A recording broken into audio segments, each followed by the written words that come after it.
The moment my husband told me he'd be taking his girlfriend to Banff instead of me, he was standing in our kitchen eating the breakfast I had just made him. He said it the same way he'd say he was running out of milk. Casual. Almost bored. I stood there holding a spatula, still warm from the pan, and I watched him scroll his phone while he waited for my reaction. His mother, who had let herself in through the back door like she always did, was sitting at my kitchen island with her coat still on, watching me with the small, satisfied smile I had learned to recognize over 7 years of marriage. "She's never been to the mountains," my husband said. "I thought it would be a good experience for her." A good experience? For her. The trip to Banff had been my idea. I had spent 3 weeks planning it. The Fairmont on the lake, the gondola, the private sleigh ride I had booked months in advance and paid for myself because it sold out fast. I had built the itinerary around our anniversary. I had told him about it in November, and he had nodded and said it sounded great. That was February. This conversation was happening in March, 4 days before our flight. I didn't cry. I didn't throw the spatula. I looked at him for a long moment, and then I turned back to the stove and I said, "Okay." His mother's smile widened just slightly. What neither of them knew was that I had already been building my exit for 6 months. The Banff trip was supposed to be the last thing I did for that marriage, a goodbye gift to myself, really.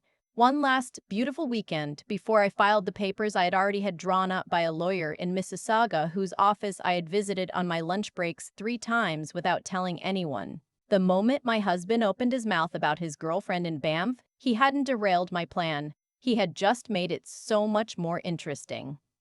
Let me back up. I met my husband at a work event in downtown Toronto. He was charming in the specific way that certain men are charming when they want something from you. Attentive, funny, full of questions about your life, like you were the most interesting person in the room. We dated for 2 years and got married in a small ceremony in Niagara-on-the-Lake. My mother-in-law cried at the wedding, which I thought at the time was touching. I understand now that she was crying because her son was making a mistake she had loudly opposed in private. She never liked me. She made that clear within 6 months. Not in dramatic ways at first. She would ask me about my little job. I was a project manager at an architecture firm, which is not a little job, with this tone of mild, patient condescension, like she was asking a child about their drawing. She'd bring food to our house on Sunday dinners and place it on the table without asking if I'd already cooked, and she would never eat anything I made, not once. Over 7 years, she ate nothing I cooked. My husband thought I was oversensitive. He said that a lot. "You're too sensitive. She doesn't mean it that way. She grew up differently." He said it so often and so easily that I started to believe him, started editing my own memory, second-guessing my own discomfort. I remember once, maybe 3 years in, sitting in the car outside our house after a family dinner and genuinely trying to figure out if I was the problem. I sat there for 40 minutes. I was the only one who even noticed I hadn't come back inside. I'm not writing this to make myself sound tragic. I made choices that kept me in that house for 7 years, and I've had to sit with that. But I want you to understand why it took me as long as it did. Because the comments I know people will leave, "Why didn't she just leave sooner?" always come from people who've never been told, over and over again by someone they love, that their own perception of reality is wrong. The cheating wasn't new information when I confirmed it. I had suspected it for over a year. The girlfriend was someone he'd met through work, from what I pieced together. Younger than me, which my mother-in-law mentioned twice in the same conversation without seeming to realize she was doing it.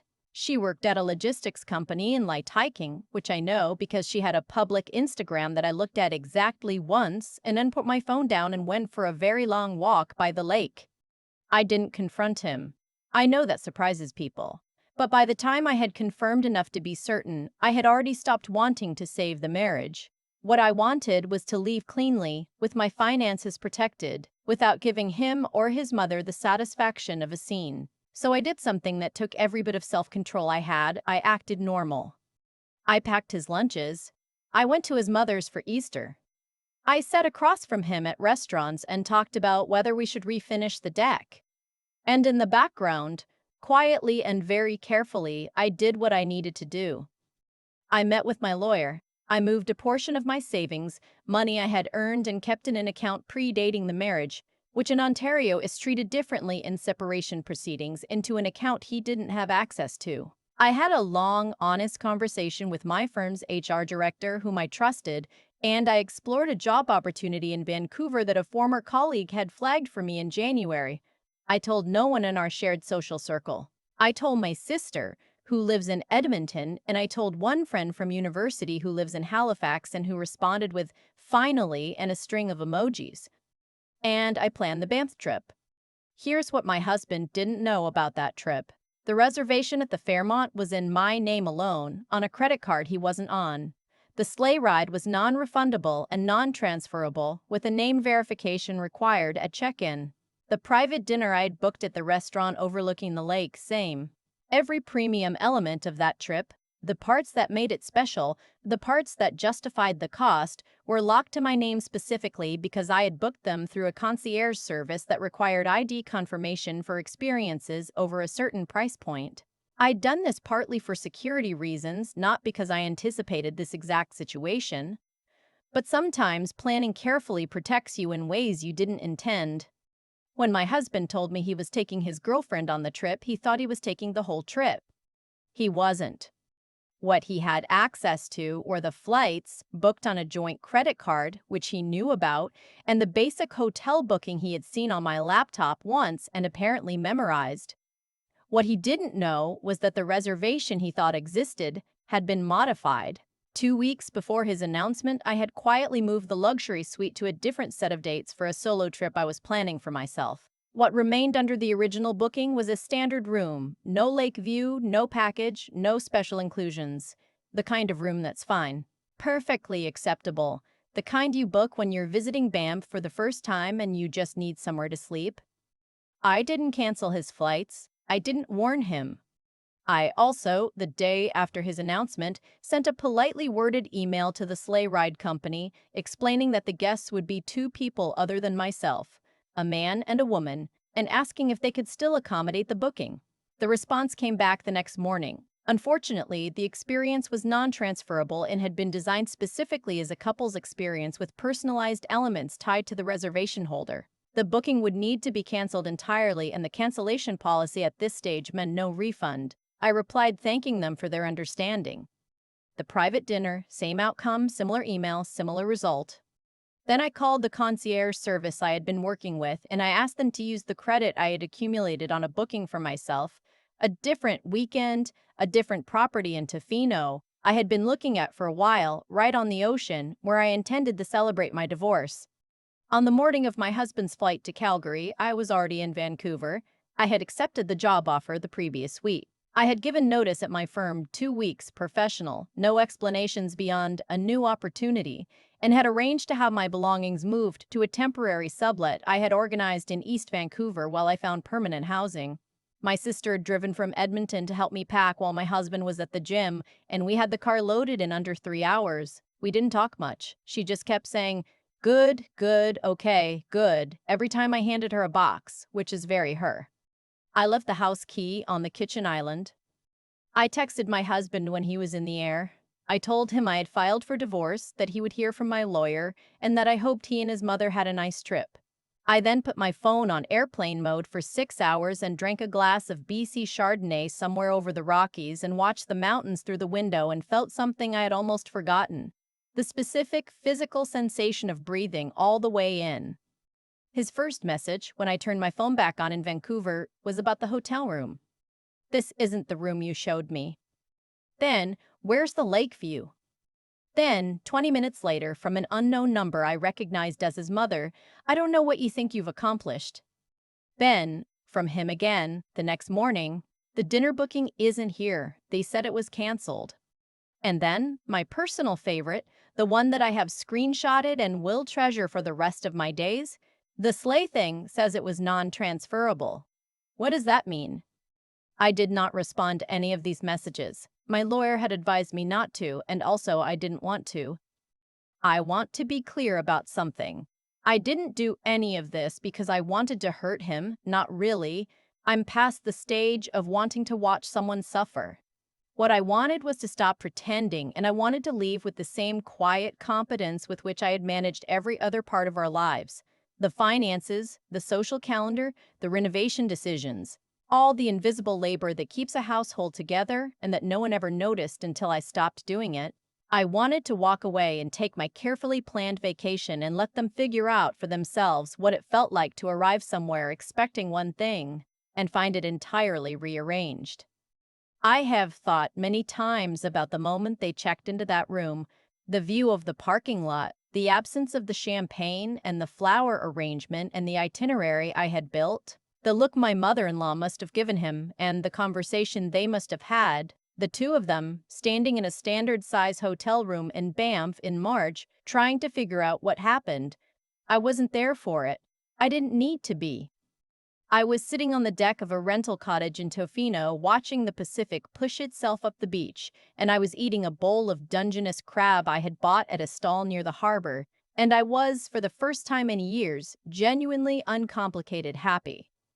The divorce took 8 months. Ontario has a mandatory 1-year separation period before a divorce is finalized, which people always find surprising, but the separation agreement was signed relatively quickly once both lawyers were involved. He contested a few things. Not many. There was less to contest than he'd expected, partly because I had been careful and partly because my lawyer was very good and had been doing this for a long time. I start my new position in 2 weeks. I have a lease on an apartment in Mount Pleasant, 2 blocks from a coffee shop I have already decided is mine. My sister visited last month and we walked around the seawall and ate Portuguese custard tarts in the sun and talked for 4 hours about everything except my marriage. My mother-in-law called me once after the agreement was signed. I didn't answer. I don't know if she ever ate anything I cooked. I'm choosing to believe she didn't because it makes the whole thing tidier. What I know is this: the sleigh ride was beautiful. I went back to Banff in December, alone, and I took it myself, just as I had planned. The horse's breath came out in white clouds in the cold air. The mountains were so still and so large that you couldn't think about anything small. I sat under a wool blanket with a cup of spiced cider and I watched the snow, and I thought about how long I had spent making myself smaller to fit into a life that was never going to fit me back. I left a very good tip for the guide. He had no idea it was a significant moment. That felt exactly right. There's a moment I keep coming back to. Not the divorce papers, not the texts my husband sent from Banff about the parking lot view, but the 40 minutes I sat in the car outside our own house after a family dinner 3 years into the marriage, genuinely trying to decide if I was the problem. That memory used to make me feel ashamed. Now it just makes me understand how long it can take to trust yourself again once someone has spent years quietly convincing you not to. What happened in that kitchen in March wasn't really about the trip. The trip was just the moment the curtain finally dropped and I could see clearly what had always been there. My husband handed his girlfriend a vacation I had built with my own hands, and his mother sat on my kitchen island and smiled, and somewhere in the part of me that had been waiting for permission to leave, a door opened. I think about cause and effect a lot now. Not in a fatalistic way. I don't believe the universe was punishing him or rewarding me. I believe that people's choices accumulate. Every time my husband dismissed what I saw and felt as oversensitivity, he was making a choice. Every time I stayed quiet and absorbed it and kept packing his lunches, I was making one too. What I'm proud of is that when I finally started making different choices, I made them carefully and with full intention. I didn't blow up the marriage in a moment of anger. I thought it through. I protected myself. I planned. That's something nobody really talks about when they tell women to just leave. The sheer amount of clear-headed, disciplined thinking it takes to leave well. To understand your legal position. To move money that is rightfully yours into safety. To find a lawyer on your lunch break and sit in that office 3 times without telling anyone. To keep your face neutral at Easter dinner while you are quietly, methodically building a life somewhere else. That takes a kind of inner toughness that I genuinely did not know I had until I had to use it. And honesty. That's the other part. Not honesty with him. He'd had enough of my honesty and hadn't valued it. Honesty with myself. Admitting that the marriage had been over for longer than I wanted to believe. Admitting that some of the years I spent trying to be accepted by his family were years I spent betraying my own judgment. That kind of honesty is uncomfortable in a way that's hard to describe, but it's also the only thing that gets you to Tofino in October eating crab on a deck by the ocean. Genuinely, unambiguously okay. My sister said something when we were loading the car that I've thought about many times since. She handed me a box and said, "You know, you were never actually small. You just kept standing in a doorway that was too low." I didn't say anything back. I just put the box in the car. She was right. Some spaces aren't built for you, and the most decent thing you can do for yourself and honestly, even for the people in those spaces, is to stop trying to fit. The sleigh ride was better alone than it ever would have been otherwise. The mountains didn't care about any of it. They were just there, enormous and quiet, and so was I.